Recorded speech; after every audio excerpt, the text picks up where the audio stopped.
Hello అండి. Welcome to our channel. నేను మీ Shri. Already మీకు కమ్యూనిటీలో మెన్షన్ చేశానండి. నాకు హెల్త్ సరిగ్గా లేదు. కానీ రాసే చెయ్యి, తిరిగే కాలు ఊరికే ఉండదని అంటారు కదా! నాకు కూడా మీ కామెంట్స్, మీ ఎంకరేజ్‌మెంట్ చూసి ఏదో ఒకటి ఇవ్వాలనిపిస్తుంటుంది. కొందరికి విషయం తెలియకపోవడం వల్ల ఇప్పుడు చెప్తున్నాను. కొంచెం హెల్త్ సరిగ్గా లేదు. బట్ నేను ఊరుకోలేకపోతున్నాను. కొంచెం లేట్‌గా అవుతాయి అప్డేట్స్. చిన్నవో, పెద్దవో నాకు వీలైనప్పుడల్లా అప్డేట్ ఇస్తుంటానండి. చాలామంది నా హెల్త్ గురించి అడిగారండి. చాలా చాలా థ్యాంక్స్. మిమ్మల్ని ఎక్కువ రోజులు వెయిట్ చేయించను. ఇక కథలోకి వెళ్ళిపోదామండి. ప్రియసఖి 41. లోపల ఏమీ కనిపించడం లేదు. మళ్ళీ లోపలికి వెళ్ళి చూస్తే రాత్రితో మిళితమైన ఆకాశం స్పష్టంగా కనబడుతోంది. అసలు ఇలాంటివన్నీ ఎలా కనిపెడతారో ఏంటో! చిన్నప్పటి నుంచి సందేహం ఆమెకి ప్రతి వస్తువు విషయంలో. ఎప్పుడు వచ్చాడో! ఆమె ఏదో లోకంలో ఉండగానే తన సతీ వయ్యారంగా నిలబడగా అతడి హార్ట్ స్కిడ్ అయింది. వయ్యారంగా భుజం ఒక పక్కకి వాల్చి చీర కొంగు నేలకి తాకుతూ ఉంటే బారుజడ ఆమె వెన్ను వరకు పరుచుకుని సన్నగా నాజూగ్గా సంధ్యాదేవి నవలలో కథానాయికలా ఉంది ధరణి. అతడు కవి కాదు. లేకపోతే ఆమె అందం వర్ణించతగునా? ఆమె వెనక చేరి ఆమె భుజం దగ్గర గడ్డం ఆనించాడు.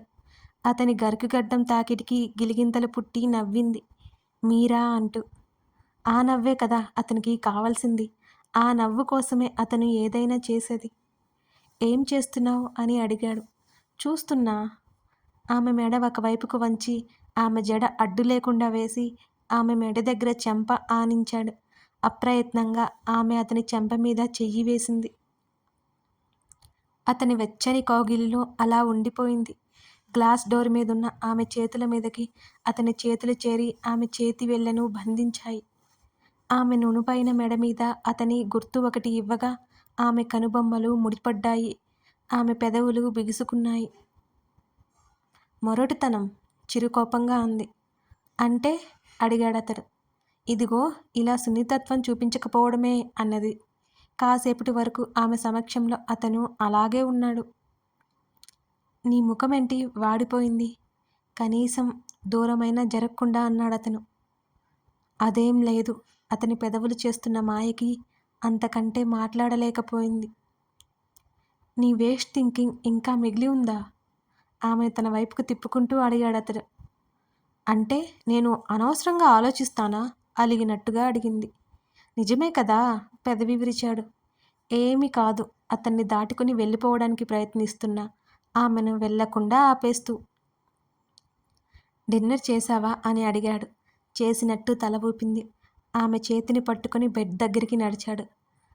అతను బెడ్ రెస్ట్కి ఆనుకుని కూర్చుంటే ఏటవాలుగా కూర్చుని అతని ఛాతీ మీద తల ఆనించింది. ఎంత బావుందిలా అతని సాన్నిధ్యంలో. ఇలాగే జీవితాంతం ఉండిపోమన్నా ఉండిపోదు.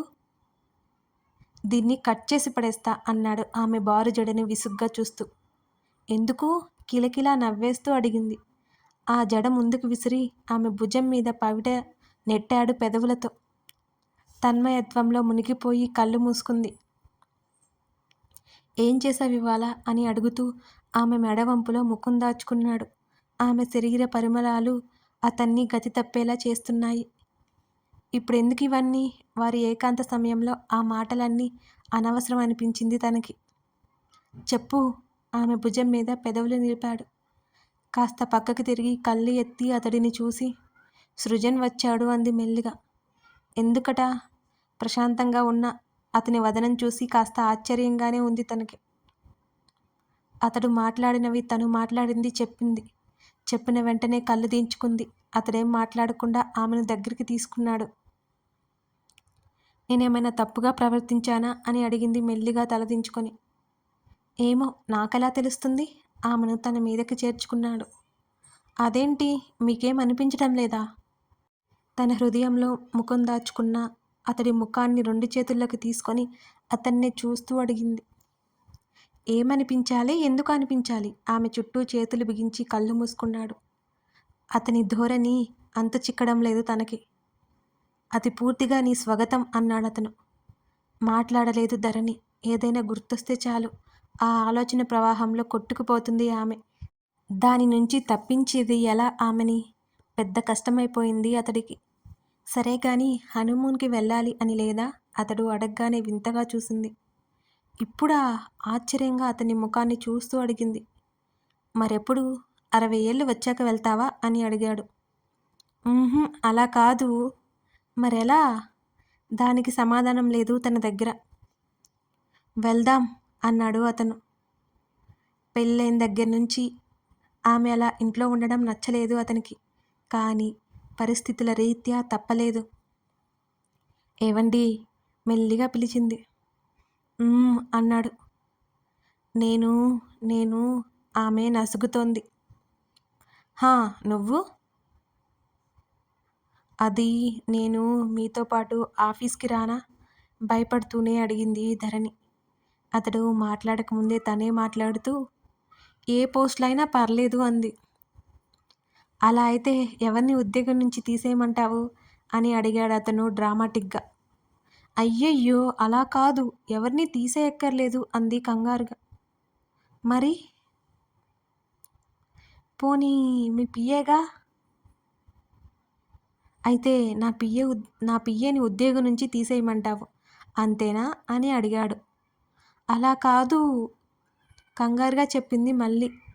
మరెలా? నాకు ఇంట్లో నచ్చలేదండి. దిగులుగా అనిపిస్తోంది. అక్కడైతే మీరుంటారుగా అంది ఆశగా. ఆలోచిద్దాం అని అతను అనగానే నిజమా? మెరిసే కళ్ళతో అడిగింది ధరణి. అతడు కోప్పడకపోవడమే ఆశ్చర్యమైతే ఆలోచిద్దాం అనడం అంతకంటే ఆశ్చర్యమైన విషయం. Thank you so much. అతడు మెడ చుట్టూ చేతులు వేసింది. నేను ఆలోచిద్దామని చెప్పాను, రమ్మని చెప్పలేదు సరిచేశాడు అతను. ఇంకేం మాట్లాడకుండా ముసిముసిగా నవ్వుకుంటూ అతని హృదయంలో తలవాల్చింది. చేతన్ పనుల్లో బిజీగా ఉండి వీక్షతో మాట్లాడడానికి కూడా అవ్వలేదు. ఆ రోజు రాత్రి భోజనాల దగ్గర హాయ్ పలకరించాడు చేతన్. ముఖం తిప్పుకుంది వీక్ష. చిన్నప్పటినుంచి అంతే. చేతన్ ఏదో రకంగా వీక్షని విసిగిస్తూనే ఉంటాడు. అందుకే అతడితో మాట్లాడాలంటేనే విసుగు వస్తుంది తనకి. పెద్దయ్యాక కూడా ఆట పట్టిస్తూ ఉంటాడు. ఆమెకి అతని స్వభావం విసుగు తెప్పిస్తుంది. వీక్ష లాంటి వాళ్ళు ఎక్కువ మాట్లాడే వాళ్ళని, అల్లరి చేసే వాళ్ళని ఇష్టపడరు. చిన్న నవ్వు నవ్వితే ముత్యాలు రాలిపోతాయా? అని అడిగాడు చేతన్. నా ఇష్టం. నవ్వొస్తే నవ్వుతాను, లేకపోతే లేదు. నీకేంటి మధ్యలో? నాకేం లేదు. ఎందుకలా ముఖం వేలాడదీసుకుని కూర్చుంటావని అడిగాను. అంతే అన్నాడు భుజాలు కదిలిస్తూ. నీకు అనవసరం అందామె. ఓకే తల్లీ ఓకే. నేనేదో మామూలుగా పలకరించిన దానికి ఇంత చేస్తున్నావు. నువ్వసలు నాతో మాట్లాడకు చేతన్. నువ్వు మాట్లాడుతుంటే నాకు విసుగు వస్తుంది. చిరాకు పుట్టిస్తావు. నువ్వున్న చోట నాకు అసలు ఉండాలి అనిపించదు. నువ్వుంటే నాకు ఇష్టం లేదు అంటున్న వీక్ష మాటలకు చేతన్, జయ మౌనంగా ఉన్నారు. తను కోపంలో ఏం మాట్లాడిందో వాళ్ళ మౌనం చూసి అర్థమైంది. చేతన్ బాధపడినా తనకేం పర్వాలేదు. కానీ తన అత్తయ్య బాధపడడం గమనించింది. మనసంతా ఏదోలా అయిపోయింది తనకి. చేతన్ వైపు చూడగా ఏమీ పట్టించుకున్నట్టు తింటున్నాడు. కానీ అతడి మనసుని ఆమె మాటలు తీవ్రంగా బాధించాయి. అక్కడ ఉండడానికి ముఖం చెల్లలేదు వీక్షకి. ఏదో కాస్త తిని గబగబా గదిలోకి వచ్చేసింది. ఈ పరిస్థితుల్లో పడేసిన గగన్ మీద విపరీతమైన కోపం వచ్చేస్తోంది. ఇప్పుడేం చేయాలి తను? ఏదోదో మాట్లాడి వచ్చింది. ఇలాంటి సమస్య వచ్చినప్పుడు గగన్ తనకి పరిష్కారం చెప్పేవాడు. తను దిగులుగా ఉంటే ఎంత చక్కగా మామూలు చేసేవాడు. ధరణి, ఎందుకు వచ్చావు మా జీవితాల్లోకి? నీ వల్ల అంతా నాశనం అయిపోయింది ధరణి. అయినా నిన్ను అనుకుని లాభమేంటి? నా ప్రేమలో లోపం తెలుస్తూనే ఉంది. అందుకే కదా గగన్ కనీసం నా ప్రేమ కాస్త కూడా కదిలించలేకపోయింది. అక్కడ కూడా మనశ్శాంతి అనిపించలేదు. వెళ్ళిపోవాలనుకుంది అక్కడి నుంచి. వెంటనే వెళ్ళిపోతే తన అత్తయ్య బాధపడుతుందని 2 రోజుల్లో వెళ్ళిపోవాలి అని చెప్పాలి అనుకుంది. శ్రేష్ఠ రిక్వెస్ట్ చేయడంతో ధరణిని పంపడానికి ఒప్పుకున్నాడు గగన్. తనే స్వయంగా సాయంత్రం తీసుకెళ్తానని మరీ చెప్పాడు. శ్రేష్ఠ అంతగా అడిగేసరికి కాదనలేక వెళ్ళింది ధరణి. ఇష్టం లేకపోతే ముందు నో చెప్పడం నేర్చుకో. అప్పుడే లైఫ్ ప్రశాంతంగా ఉంటుంది. వెళ్లే ముందు ఆమెతో గగన్ అన్న మాటలు ఆమెకి పదే గుర్తొస్తున్నాయి. ధరణి రాగానే ఎదురు వెళ్ళింది శ్రేష్ఠ. బాల్కనీలో నుంచి ధరణిని చూసి అక్షయ్ బిగుసుకుపోయాడు. ఇప్పుడు ధరణి కంటపడితే ఆ ఇంట్లోంచి వెళ్ళిపోవాల్సి వస్తుంది. శ్రేష్ఠ మూమెంట్స్ తెలియాలి అంటే తను అక్కడే ఉండాలి. ఆ ఇంట్లో నుంచి బయటకు వస్తే రోహన్ చంపేస్తాడు. అయినా ధరణి అక్కడికి ఎందుకు వచ్చింది? ధరణి వచ్చేసావా? థ్యాంక్ యూ సో మచ్ అంటూ ఆమె చేతిని పట్టుకుని లోపలికి తీసుకువచ్చి తల్లిదండ్రులకు పరిచయం చేసింది శ్రేష్ఠ. ఇద్దరికీ నమస్కారం పెట్టింది ధరణి. సృజన్తోనే తన బంధం అటు ఇటుగా ఉంటే ఇప్పుడు మళ్ళీ శ్రేష్ఠతో తన బంధాన్ని కొనసాగించడం ఎంతవరకు కరెక్ట్? శ్రేష్ఠ పిలవగానే రాలేను అని చెప్పలేక వచ్చింది. ముభావంగా ఉండలేక నవ్వు నటిస్తోంది అంతే. గగన్ చెప్పిన మాటలు ఏంటో తనకి ఇప్పుడు అర్థం అవుతున్నాయి. రాధరణి నా గది చూపిస్తాను అంటూ అక్కడి నుంచి తీసుకెళ్ళిపోయింది శ్రేష్ఠ. అప్పటి వరకు చాటుగా నిలబడిన అక్షయ్ బయటికి వచ్చాడు. అతని చేతికి దెబ్బ తగ్గిపోయినా కట్టుతో తిరుగుతున్నాడు. అక్షయ్, ఎక్కడికో బయటికి వెళ్ళాలి అన్నా వెళ్తున్నావా అని అడిగాడు ప్రసాద్. అక్కడ ఉండడం కంటే వెళ్ళడమే బెటర్ ఏమో అనిపిస్తున్నా ధరణి ఉంటుంది కదా, ఉండాలి అనుకున్నాడు. లేదంకుల్, వర్క్ పోస్ట్పోన్ అయింది. నోటికి వచ్చిన అబద్ధం చెప్పేశాడు అక్షయ్. అవునా, సర్లే. నేను మీ ఆంటీ బయటికి వెళ్తున్నాం, కాస్త శ్రేష్ఠ బయటికి వెళ్ళకుండా చూస్తూ ఉంటావా అని అన్నాడు ప్రసాద్.